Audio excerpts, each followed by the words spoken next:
Сәлам дусларым. Үзенә кирәкле мәгълүмат җыю өчен журналист берничә ысулга мөрәҗәгать итә. Бу күзәтү, интервью, документлар тикшерү, эксперимент, битлек кию ысулы.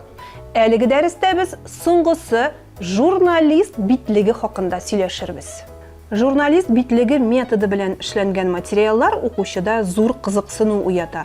Аның эчендә күтәрелгән проблема да бар, хәл итү юллары да эзләнә, оста итеп эшләгәндә проблеманың чишелеше дә табыла. Журналист тикшерүе материалын кемнедер гаепле итү өчен генә әзерләп булмый. Мондый материалларда еш кына төрле кодекс маддәләренә таянырга, хукук саклаучылар белән киңәшеп эшләргә туры килә. Шунлыктан мондый материал әзерләргә алынуның максаты хакыйкатьне ачу. Шуның ярдәмендә гаеплеләрне ачыклау, димәк, аның нигезендә дөреслекне ачу ята. Битлек кию методын куллану журналистка хакыйкатькә ирешергә ярдәм итә. Журналистикада бу методны һөнәр алыштыру дип тә әйтәләр. Чөнки ялган мәгълүматларны, яшерен эшләрне, закон бозуларны фаш итү өчен үзеңнең журналист икәнлегеңне яшерергә кирәк була. Ләкин бу әле журналист бөтен һөнәрләрне алыштыра ала дигән сүз түгел. Мәсәлән, ул завод эшчесе, җыештыручы, такси йөртүче булып урнаша ала, кондуктор булып эшләргә мөмкин, мәктәп коллективына үтеп керүдә кыенлык тудырмас дип уйлыйм. Ә менә табиб яки полиция хезмәткәре булып эшләп буламы? Журналист битлеге ысулының тарихы 1890 елларга барып тоташа. Ул вакытта Нелли Блай исемле журналист юләрләр йортына барып, 10 көн дәвамында психик тайпылышлары булган кешеләр янында яши. Шушы тәҗрибә ярдәмендә язылган мәкалә озак вакыт дәвамында журналист тикшерү методының иң уңышлы үрнәге булып санала. Советлар Союзы чорында әлеге ысул журналист Михаил Кольцов тарафыннан кулланыла. Аның бик популяр «3 дня в такси» дигән очеркын укып карагыз әле. Әлеге ысул монда тулы күләмдә кулланыла.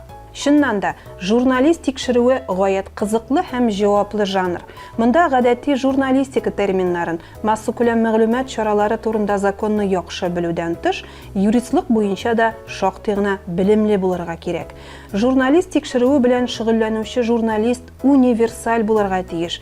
Ә универсаль журналист бүген үзенең һәм башкаларның оригиналь фикерләрен дөрес җиткерүче генә түгел, ә һәр өлкәдән хәбәрдар һәм заман технологияләрен куллана белүче дә. Ә журналист тикшерүе белән шөгыльләнүче журналистның гомумән ялгышырга аз гына да хакы юк. Кайбер очракларда үзеңнең һәм редакцияның абруен төшерү, укучыны югалту өчен берничә фактны тикшермичә яки ялгышып бастырып чыгару да җитә. Мәкалә басылыр, тапшыру эфирга чыгар алдыннан юрист белән әйбәтләп киңәшләшеп эшләү комачау итмәс. Берничә кагыйдәне истә тоту мөһим. Теге яки бу хәбәрне тикшерергә алыну журналистның профессиональ этика кагыйдәләренә хилафлык китермиме?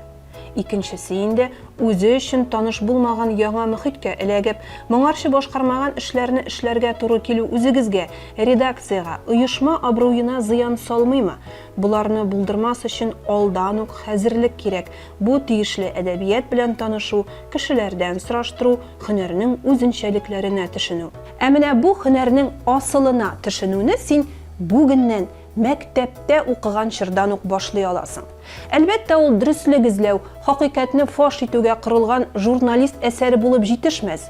Әмма үзеңне ачарга, тирә-юньне күзәтергә, тәҗрибә тупларга менә дигән мөмкинлек. Җәйге ялларда официант, промоутер, волонтер булып эшләп карый аласың. Ә бәлки сезнең мәктәптә укучылар арасында бер көнгә һөнәр алыштыру тәҗрибәсе бардыр. Ә нигәле мәктәп директоры булып карамаска? Бик кызыклы тәҗрибә. Аннары бу хакта Сабантуй журналына язып та чыгарсың. Килештекме? Мин журналист булам онлайн дәресләренә кушыл, Telegram каналыбызны күзәтеп бар. Ә бүгенгә сау бул!